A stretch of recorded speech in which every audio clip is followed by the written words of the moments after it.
2004, Amazon Web Services introduced its first public service, Amazon Simple Queue Service, or simply SQS. 2 years later, in 2006, it launched another foundational service, Amazon Simple Storage Service, or simply S3. These offerings marked the beginning of AWS's expansive journey into cloud innovation.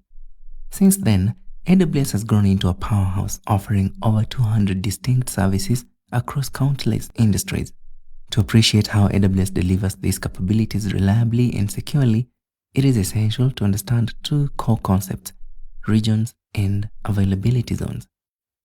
A region is a geographically distinct area that includes multiple availability zones, AZs.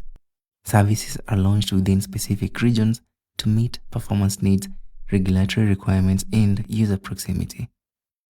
An availability zone consists of one or more data centers with redundant power, networking, and connectivity located in separate physical facilities.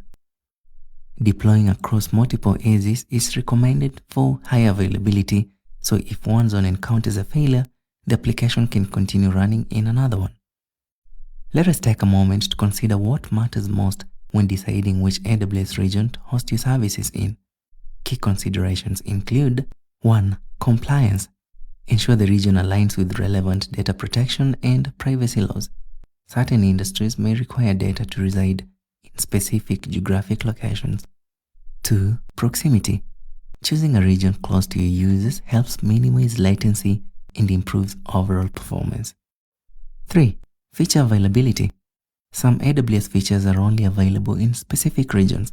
Confirm that your desired capabilities are supported where you plan to deploy. And finally, 4. Pricing. Costs can vary between regions due to local infrastructure and demand.